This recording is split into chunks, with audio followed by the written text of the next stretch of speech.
Hi, welcome to the channel. Today we are starting the 11th chapter, that is how to turn defeat into victory. Let's start. Social workers and others who work on a skid row find many differences in age, religious faith, education, and background among the tragic souls who have dropped into America's gutters. Some of these citizens are surprisingly young, others are old, springling, are college graduates. A few have essentially no formal education. Some are married, others are not. But the people on Skid Row do have something in common. Each one is defeated, whipped, beaten. Each one has encountered situation that conquered him. Each is eager, even anxious to tell you about the situation that wrecked him, about his own private Waterloo. These situations cover the waterfront of human experience from my wife ran out on me to I lost everything I had and had no place else to go. To I did a couple of things that made me social outcast, so I come down here. When we move up from Skid Row into the dominion of Mr. and Mrs. Average American who see obvious differences in living habits. But again, we discover that Mr. Mediocrity gives essentially the same reasons to explain his mediocrity as Mr. Skid Row gave to explain his complete collapse. Inside, Mr. Mediocrity feels defeated. He has unhealed wounds, suffered in situations that beat him. Now he is super cautious. He lies along drinking the thrill of living victoriously, discontented with himself. He feels beaten but tries hard to endure the sentence of mediocrity that fate has handed him. He too has surrendered to defeat, but in a reasonably clean, socially accepted way. Now, when we climb upstairs into the uncrowded world of success, we again discover people from every possible background: corporate executives, leading ministers, government officials, top men in every field we discover come from poor homes, rich homes, broken homes, cotton patches, cornfields, and slums. These people who lead every branch of our society have experienced every tough situation you can describe. It is possible to match every Mr. Skid Row with Mr. Mediocrity and Mr. Success on every score: age, intelligence, background, nationality, you name it, with one exception. The one thing you can't match them on their response to defeat. When the fellow we call Mr. Skid Row got knocked down, he failed to get up again. He just lay there, splattered out. Mr. Medjugorje got up to his knees, but he crawled away and went out of sight, ran in the opposite direction, so he would be sure never to take a beating again. But Mr. Success reacted differently when he got knocked down. He bounced up, learned a lesson, forget the beating, and moved upward. One of my closest friends, in any exceptionally successful management consultant, when you walk into his office, you feel that you are really uptown. The furniture, the carpeting, the busy people, the important clients all tell you his company is prosperous. A cynic might say it must have taken a real con man to put across an operation like this, but the cynic would be wrong. It didn't take a con man, and it didn't take a brilliant man, or a wealthy man, or a lucky man. All, and I hesitate to use the word all because all means so much sometimes. All it look was a persistent man who never thought he was defeated. Behind this prosperous and respected company is the story of a man fighting, battling his way upward, losing 10 years savings in his first 6 months in business, living in his office several months because he lacked money for paying rent on an apartment, turning down numerous good jobs because he wanted more to stay with his idea and make it work, hearing prospects for his service say no 100 times as often as they said it. Yes. During the 7 unbelievably or hard years to took him to succeed, I never heard my friend complain he once. He would explain the way I am learning. This is competitive business, and because it's intangible, it's hard to sell. But I am learning how. And he did. Once I told my friend that this experience must be taking a lot out of him, but he replied, "No, it's not talking something, but of me, it's putting something into me instead." Check the lives of the people who in America, and you will find that those who have succeeded in a major way have been pounded by losing situations. Each person in this elite corps of successful men has encountered opposition, discouragement, setbacks, personal misfortune. Read the biographies and autobiographies of great people, and again you discover that each of these people could have surrendered to setbacks many times.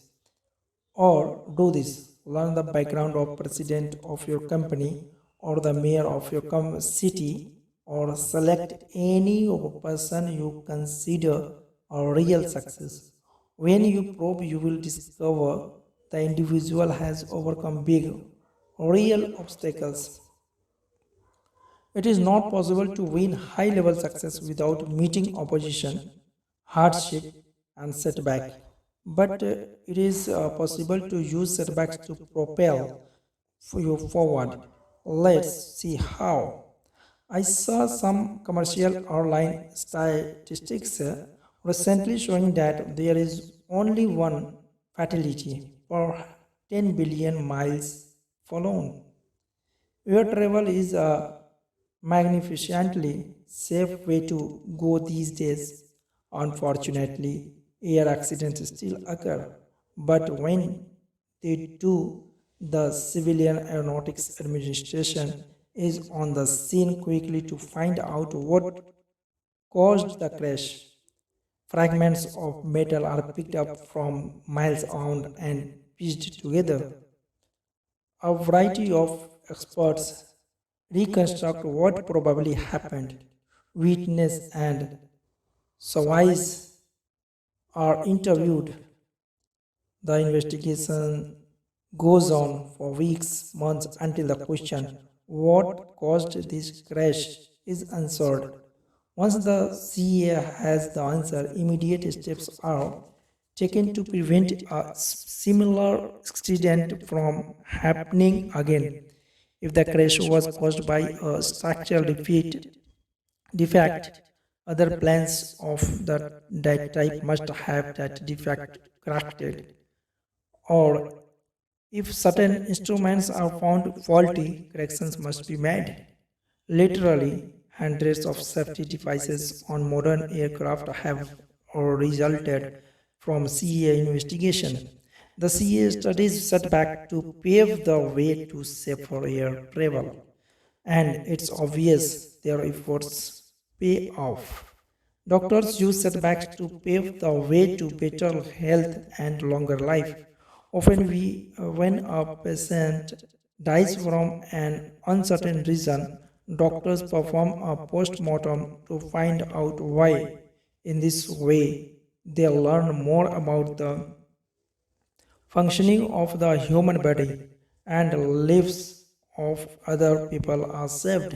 A self-executive friend of mine devotes one entire sales meeting a month to helping his salesmen discover why they lost important sales.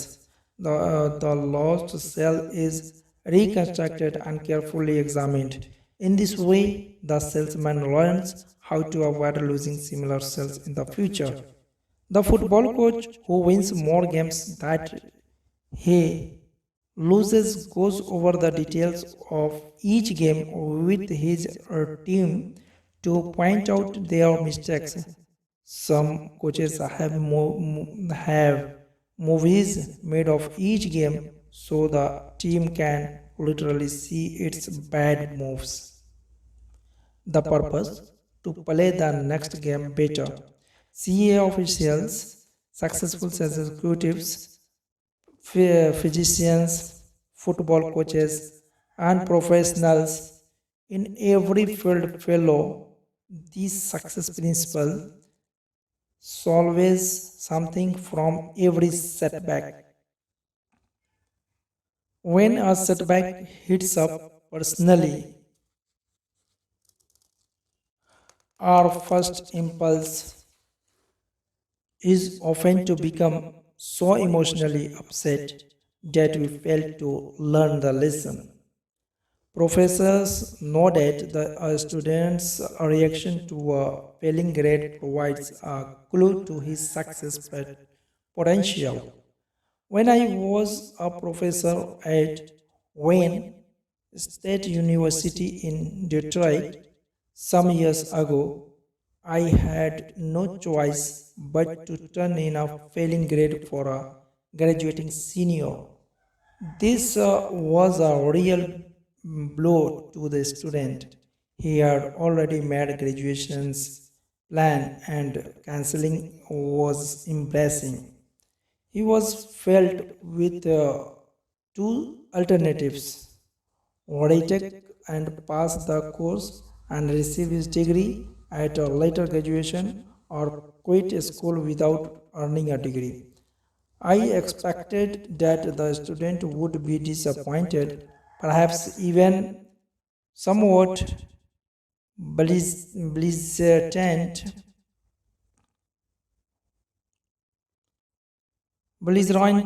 when he learned of his setback. I was right.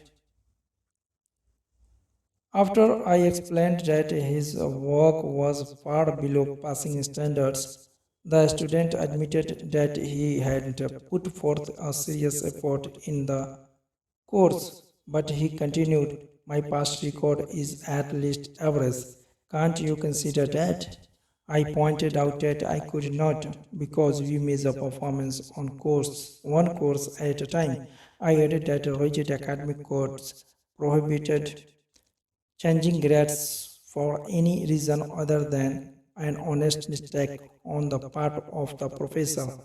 Then the student, realizing that all avenues toward a great change were closed, became quite angry.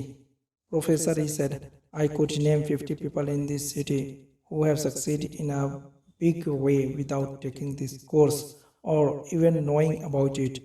What's so blasted important about this course? Why should a few bad marks in one course keep me from getting my degree?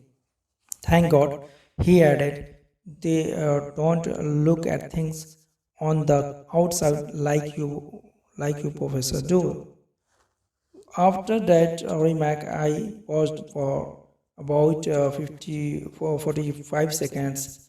I have learned that when you have been sniped,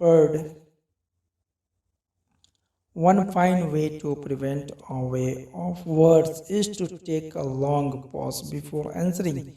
Then I said to my student friend, much of what you say is true. There are many highly successful people who know absolutely nothing about the subject matter in this course, and it is possible for you to win success without the knowledge.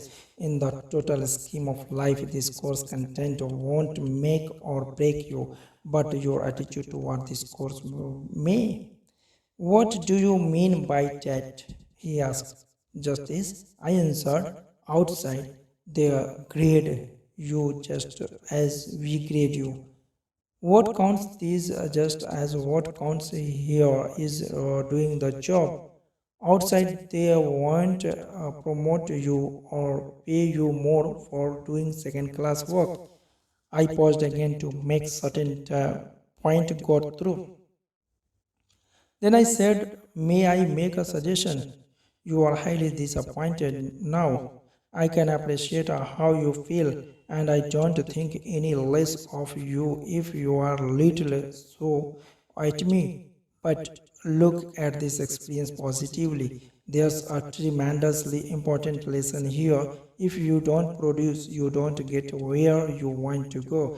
Learn this lesson, and 5 years from now, you will regard as it as one of the most profitable lessons you learned in all the time you invested here. I was glad when I learned a few days later that this student had re-enrolled for the course. This time he passed with flying colors. Afterward, he made a special call to see me to let me know how much he had appreciated our earlier discussion. I learned something for flunking your course the first time. He said, it may sound odd, but you know, Professor, now I am glad I did not pass the first time. Okay, we will make in the next session. Thank you so much.